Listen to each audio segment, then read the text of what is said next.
Welcome to News Geelong, on location down here at the wonderful little park outside in Belmont, underneath the palm trees, in the sunshine, and really enjoying it. Josie's Travel at Lara is taking a trip across the township and move in with Travel World Lara, in an exciting move that will draw an even wider range of networks and resources. Local and state members of council and parliament were part of a group of VIPs who visited Lara Lake Primary School to officially open up a new spectacular gymnasium. And in the world of sport, our own Mitch Scoop Cleary will update us on the latest in what's happening in sport around Geelong, and in weather. We'll bring you the weather for Geelong and the Surf Coast happening across the next 6 days. A special video filmed on location, a wonderful school choir, joined by dignitaries, school staff, students and parents at the official opening of a new gymnasium at Lara Lake Primary School last week. It was a busy time and certainly a proud one for everyone associated with the school, as Ian Nichols reports. Well, this is the Lara Lake Primary School, servicing a very big area with more than 500 students here, and they've seen the benefits of the Building the Education Revolution with a new $3.1 million gymnasium and community centre. In fact, everything's going to happen in this brand new facility, and we're speaking with the federal member for Corio, Richard Miles, about this great new facility. Well, the Building Education Revolution has completely revitalised the building stocks of our primary schools throughout the country, and certainly throughout my electorate in Geelong, in Corio. And you look at the facility that we're standing in today, this fantastic new gymnasium, full-size basketball court, an ability for gym and PE and exercise now to be done indoors on a day like today when it's not that nice outside. Got a music room here, computer room next door, new canteen. I mean, this changes life at this school, and I think one of the real things about this is that you realise what new activities occur by virtue of buildings of this kind, and the significance of it is all the memories that are made in this building, all the memories that are made with their first basketball win or their first tune that they've made, the friends that they've made, and those memories are carried for a life. And really, I think that's the true legacy of this building and this program across Australia. Well, grew up in Lara and went to Lara Primary School on the other side of town, and we didn't have a gym there, so it's great to see that Lara Lake Primary School has been a beneficiary of the BER education revolution that the federal government has put in place. So great to see that this facility is finished. It'll be a great asset for this school and this community for many more years to come. Well, I can only say we're all impressed, and I'm sure that goes for everybody who came here today. Fantastic facility.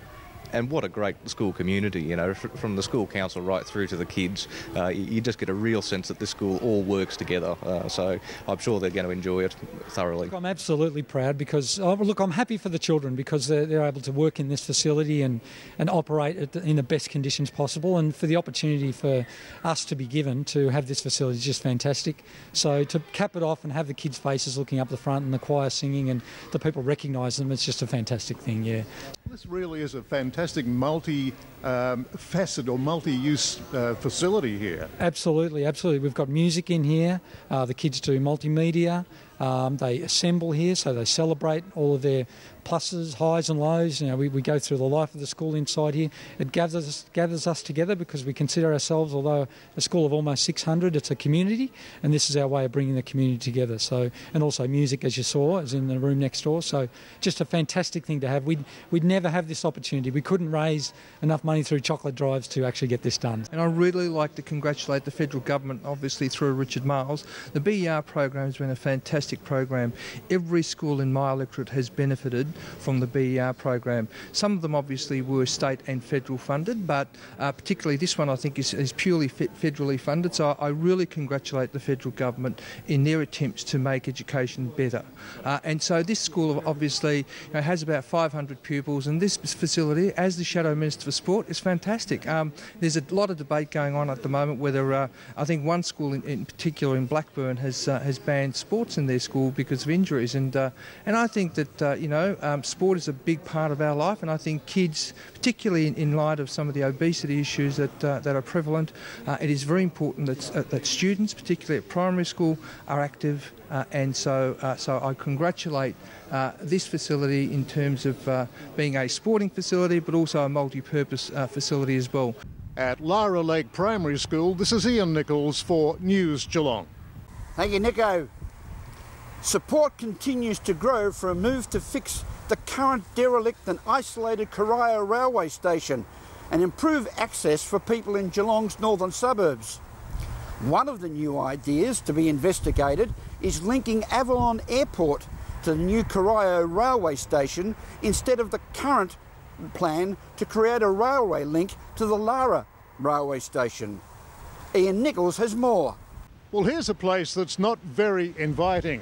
It's the Corio railway station. It's dilapidated, it's unmanned, and it's in a very bad shape. That's why we're talking to the federal member for Corio, Richard Marles, who's pretty upset at what's happened here over the years.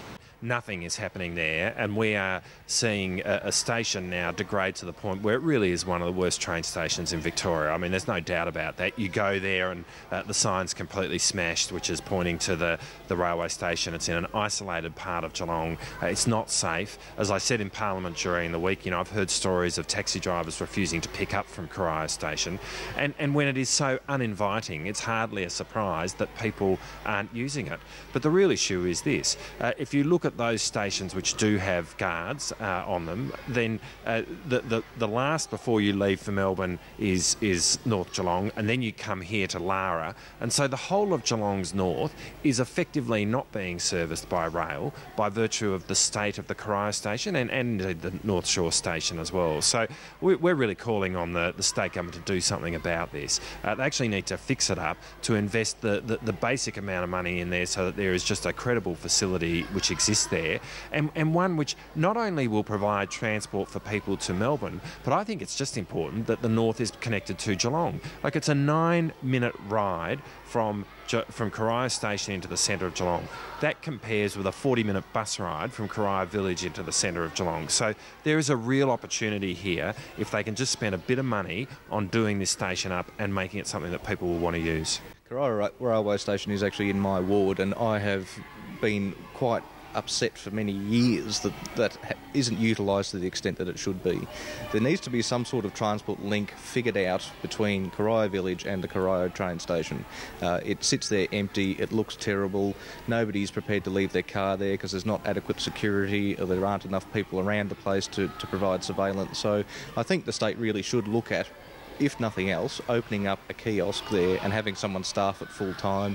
That, I think, would enable people to have a bit more security and leaving their car there and reactivate that station. Waiting for a train on a wet and windy day at Corio, this is Ian Nichols for News Geelong. Thank you, Ian. As we go to a break on News Geelong, we'll return with more news after this.